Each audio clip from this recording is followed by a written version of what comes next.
Hi everybody! Today I'm going to be looking at the 11th Doctor Sonic Screwdriver toy from Character Options. Now I'm not a toy reviewer.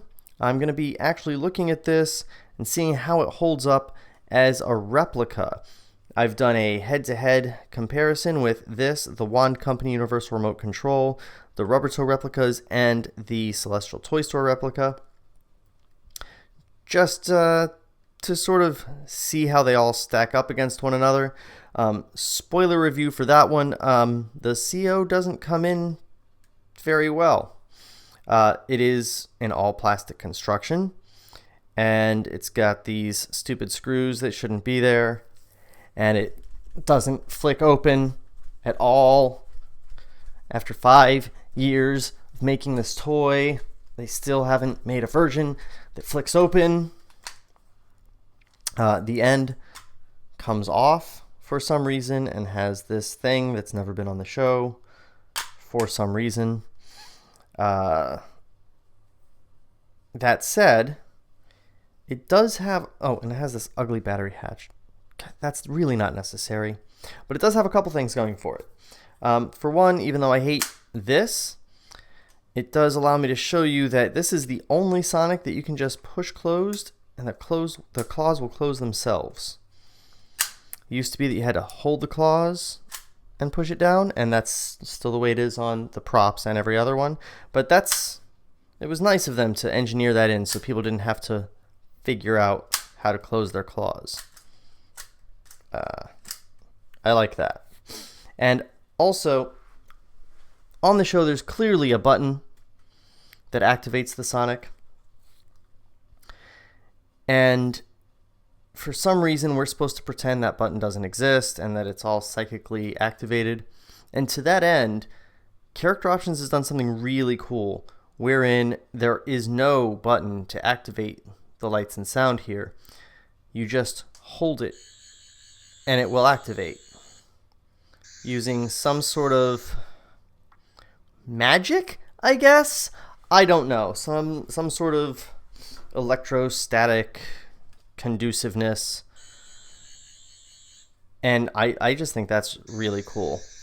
I'm not a fan of the whole idea of pretending the button doesn't exist.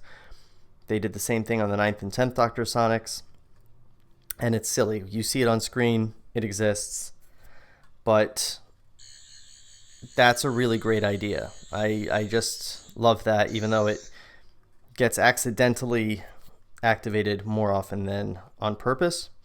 I do also like that it has two sounds, 1 and 2, and those the Sonic doesn't always make the same sound. It's got one bass sound that is put into a synthesizer and played at different pitches to indicate different functions being used. So that's fun. It's the only one of the replicas that really has more than one sound, except for the Wand Company, which only has one sound in FX mode, but dozens of sounds in control mode. But it is still just a plastic toy. I have zero reason to keep this in my life, being that I have the Wand Company and the CT, which are both just amazing. I mean, if you just have a look at the three together, which one do you want to set on fire? Well, obviously it's that one. So, as a replica, this is good if you're like a cheap bastard or some sort of cosplayer who wasted all their money on a Magnolia suit that is also inaccurate, or if you're some sort of blind, poor person who doesn't really give a shit, then this is a great option for you.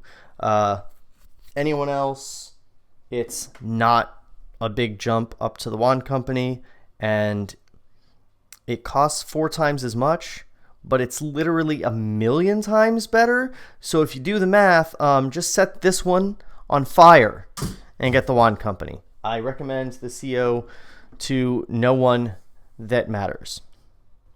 Watch the other videos and subscribe.